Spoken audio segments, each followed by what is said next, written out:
xoşbəxtlik və insanın məna axtarışı. Siz bu mövzularda, düşünən insanlardan birisiniz. Axtarışda olan insanlardan birisiniz.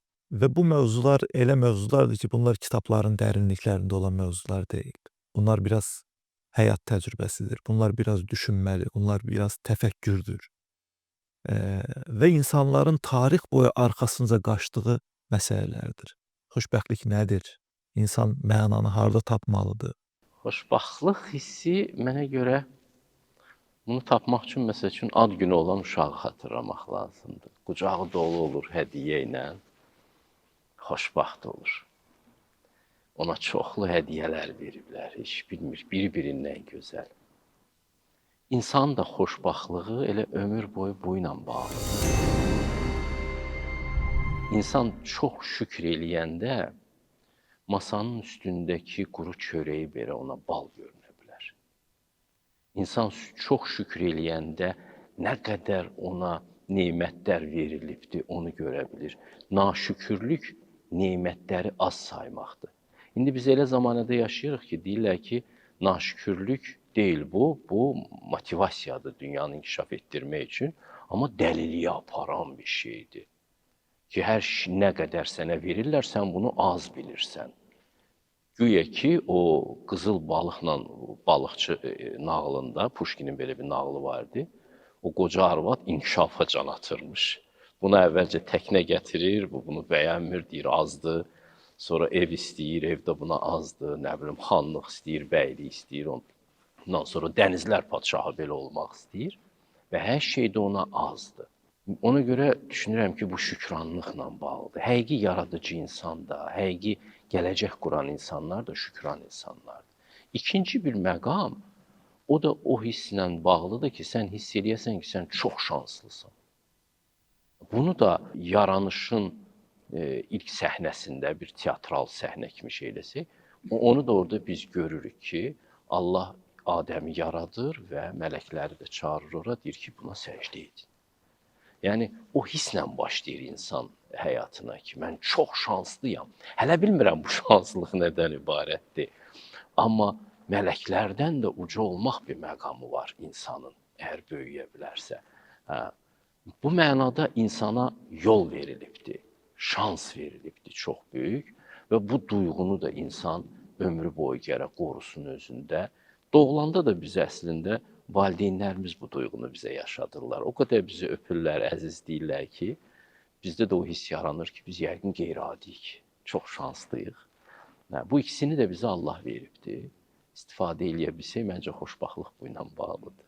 Müşfiq müəllim, dediyinizdən belə bir məqam sadir oldu ki, əslində biraz qənaətdir xoşbəxtlik. Yəni özündə olanı, sənə lütf olunanı, əlində olanı, gəlib çatdığın nöqtəni, ona razı olmaq, ona qane olmaq.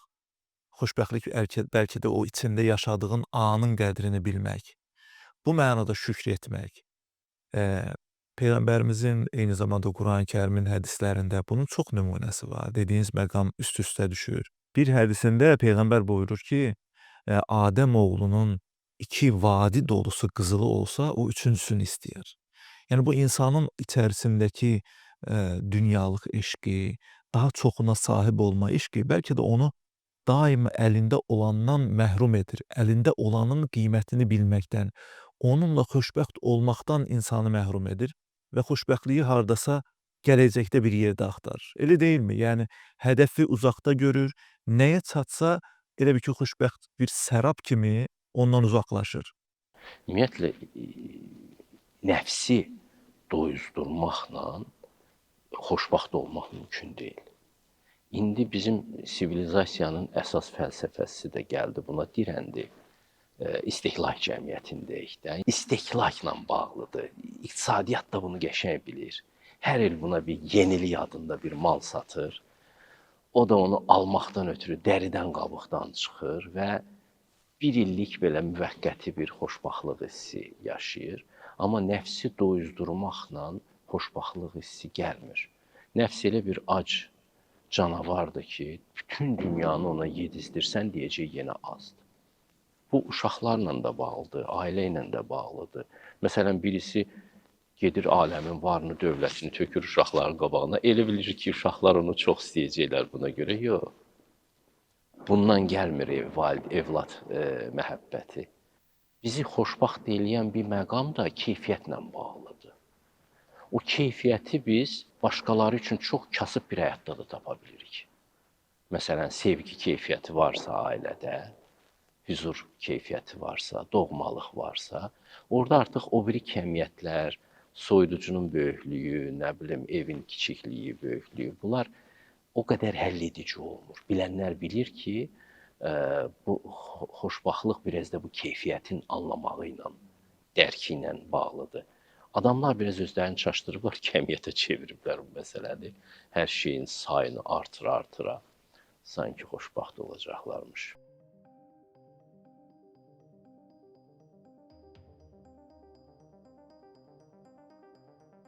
Həqiqətən biz insanı palçıq gövhərindən yaratdıq. Sonra nütfə halında möhkəm yerdə yerləşdirdik. Sonra nütfədən laxtalanmış qan yaratdıq. Sonra o qandan bir parça ət yaratdıq. Sonra o bir parça ətdən sümüklər yaratdıq. Sonra da sümükləri ət ilə örtdük. Sonra da onu başqa bir məxluq olaraq xəlq etdik.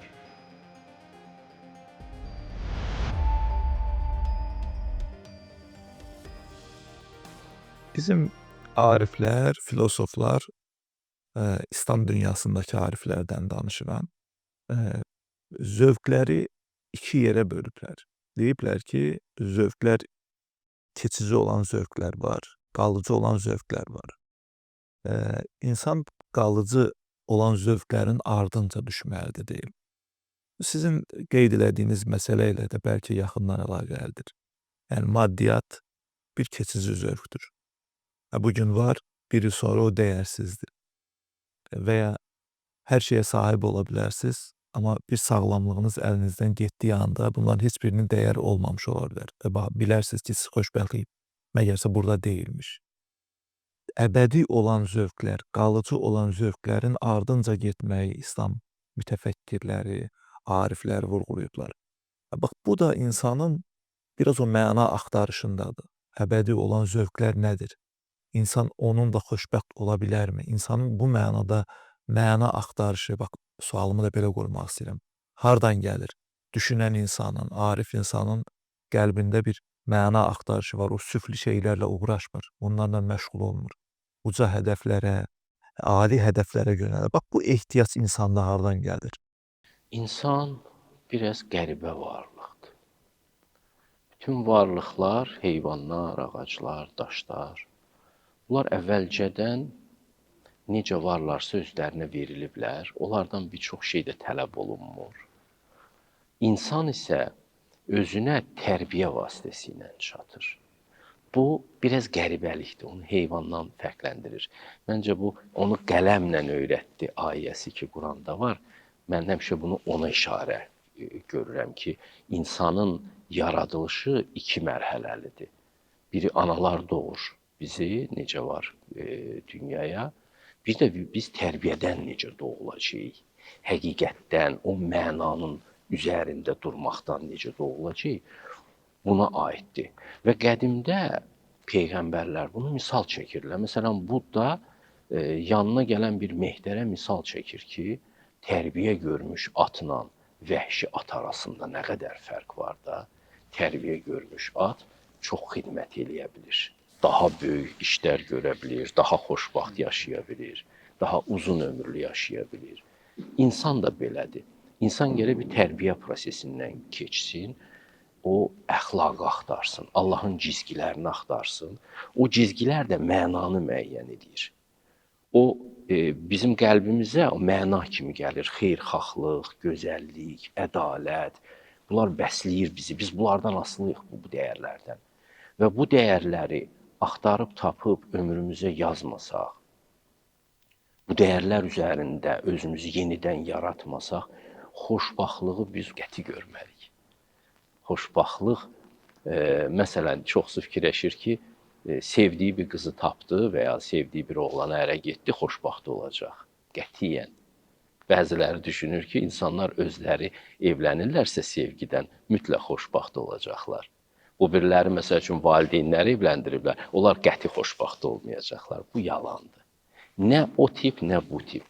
Hər iki tipdən həyatını həqiqət əsasında, məna əsasında qura bilənlər olacaqsa, onların xoşbəxtlığı mümkündür. Və o məna olmayacaqsa yox. İnsan sadəlövhcəsinə elə düşünür ki, o özünə xidmət eləyib də xoşbəxt ola bilər. Yox. Allah səni yaradıb ki, sən ona xidmət eləyəsən. O ali mənalara xidmət eləyəsən. Yer üzündə xeyirxahlıq səpələyəsən, ədalət səpələyəsən, gözəllik səpələyəsən. Sən bu mənalara xidmət eləmirsənsə, heç vaxt xoşbəxt olanmazsan. Zənginliyin də başından aşsın, yenə xoşbəxt ola bilməzsən. Çünki səni bunun üçün yaradıblar. Sən yalnız bu funksiya daxilində xoşbəxtlığın mümkündür. O məşhur bir şair sözü var, deyir, müsibət oluruq biz tərs düşəndə yerimiz. Bax, bu burada aiddir. Biz insan deyilik. Məsələn, Konfutsi deyir ki, bu kasa deyilsə nəyə lazımdır? Sadə bir sual qoyur və bizə də bir növ deyir ki, siz də insansınız axı. Siz insan olmayacaqsınızsa nəyə lazımsınız? Təyinatından başqa. Təyinat, hə. Ona görə ey insan, axtar təyinatını. Mütləq tap sənin xoşbəxtlığın təyinatınla bağlıdır. Nələrsə əldə etməklə, yeni bir əşyalar əldə eləməklə, komfortlu bir həyat özün üçün dizayn eləməklə. Bu da ayrı məsələ ki, heç komfortlu həyat adamı xoşbəxt eləyirmi, eləmirmi? İnsan bir çox mənaları çətinlikdə tapır. Yoxluqda tapır dəyərləri. Bəzən varlıq özü də korluq yaradır ki, insan nemətləri görə bilmir. Pərdələrdir bunlar. Pərdələrdir təbii ki. Hə. Ona görə bunu düşünürəm ki, xoşbəxt olmaq istəyənlər ağlına yazmalılar. Müdriklər deyirlər ki, yoxdur xoşbəxtlıq, insanın təyinatından kənarda. Sən mütləq ali məqsədə xidmət eləməlisən. Bizim məşhur bir mahnı vardı. Sağıcıdır mənim nənəm, köməkçisi mənəm. Həmişə təsəvvür edirdim, o balaca uşaq badyanı tez gətirir, nənəsinə yetirir. İnsan da bir mənada bu cürdür. O Allahın köməkçisidir yer üzündə. O elə sevinə-sevinə Allaha xidmət eləməlidir. Hər bir zamanada. Çətin zamanada da, asan zamanada da mömin insanlar öz işlərini bir an dayandırmırlar. O iş onlarda mükəlləfiyyət deyil, həm də sevinc mənbəyidir. İnsan gərəkli olmayanda xoşbəxt olanmır göstərməlidir. Mən bir eşitmişdim ki, Yaponiyada bir kişi əməkliyə çıxıbdı, evdə deməyibdi, utanıbdı. Hələ deyir, bir 15 ildə səhər tezdən evdən bayra çıxırmış, gedib parkda otururmuş, axşam gəlmiş evə. İnsan həyatına məna tapa bilmir işindən qeyri. İşsiz, pulu var, hər ay oturur əməkli maaşı onun kitabçasına, amma xoşbəxt ola bilmir. Belə bir absurd vəziyyət yaranır. Amma o adam ona görə elə absurd fəaliyyətlə məşğul ki, onun işi yoxdur. Müminin isə həmişə işi var. O yer üzünü cənnətə çevirməklə məşğul olmalıdır.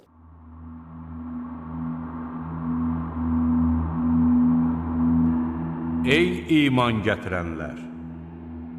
Allahın sizə halal buyurduğu təmiz ruziləri haram etməyin və həddi aşmayın.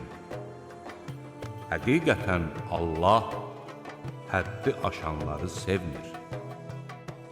Allahın sizə ruzi olaraq verdiyi halal, təmiz nemətlərdən yeyin və iman gətirmiş olduğunuz Allahdan qorxun.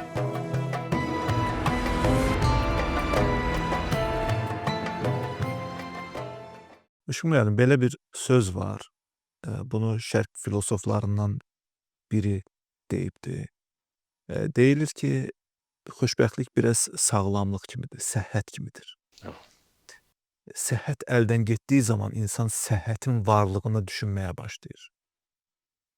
Xoşbəxtlik də belədir. Əslində bəlkə də bizim içərisində yaşadığımız an, Allahın bizə bəxş elədiyi hər şey xoşbəxt olmağımız üçün yetərlidir. Amma biz nəsə böyük bir fəlakətlə, müsibətlə qarşılaşmalıyıq ki, xoşbəxtliyi təkrar axtaraq, normal gündəlik həyatımızı axtaraq. Bəlkə sabah evimizdən çıxıb gedib işə getmək, övladlarımızın olması, ailəmizin olması bir xoşbəxtlikdir. Amma biz xoşbəxtliyi uzaqda axtarırıq. Şübhəsiz ki, xoşbəxtlik sənə verilənləri çox yüksək dərəcədə görmək qabiliyyəti ilə bağlıdır. İnsan o qədər kordur ki və insan o qədər gördüyünü qiymətdən salandı ki, devalvasiya edir. Təsəvvür edin ki, bir qızdan ötürü ölür, 5 dəfə elçi göndərir, alır o qızı, 3 ildən sonra gözündən salır. Gözü başqasına axtarır. Biz bütün həyatımızı belə edirik. Bir şeyi əldə eləyənə qədərdir bizim xoşbəxtliyimiz. Biz sonra qəsdən onu devalvasiya edirik. Gözümüz pisdir bizim. Biz qiymətə mindirən gözə malik deyilik, qiymətdən salan gözə malik. Dünya da belə edirik, həyatı da belə edirik. Allah bizim üçün nə nemətlər versin, hansı təhlükələrdən atlatsın, biz həmən bunu yaddan çıxarırıq. Biz bunu gözdən salırıq. Bu böyük bir yanlışlıqdır. İşin bir tərəfi, gərək özündə elə bir göz mərifət tərbiyə eləyəsən ki, bütün nemətlər qiyməti üstündə qalsın, hətta artsın da. İkinci, sən nə dəyər istehsal edirsən, buna da bağlıdır. İnsanların çoxsu dəyər istehsal eləmir, ancaq istehlakçı kimi yaşamaqdır. İstehlakçı xoşbəxtliyi insanın əyninə biçilmiş don deyil. İnsan həm də istehsalçı xoşbəxtliyina gəlməlidir, xeyir işlər görməlidir, çoxlu. Müşfiq müəllim, mən təşəkkür edirəm sizə. Sizin fərqli bir ritminiz var. Yəni o həqiqət yolçuluğu, məna yolçuluğunda o ritim müəyyən frekansları yaxalaya biləcək bir yerdədir. O baxımdan bu mövzuları sizinlə müzakirə etmək ayrıca xoşdur. Əlbəttə ki, mövzu genişdir. Bunun filosofların bir çox açıqlaması var bu mövzu ilə bağlı, ariflərin başqa açıqlaması var, rasionalistlərin tamamilə başqa açıqlamaları var. Əhatəli mövzudur. Amma mənə elə gəlir ki, bu qısa vaxt ərzində çox maraqlı məqamlara toxunduq. Mən sizə təşəkkür edirəm. Sağ olun, Vaxt çox ayırdığınız, sağ olun. gəldiyiniz üçün və Xoş dəyərli idiniz. fikirlərinizi bizimlə bölüşdüyünüz üçün minnətdaram. Xoş idi, sağ olun. Hörmətli tamaşaçılar, bu dəfəki buraxılışımızda insanlığın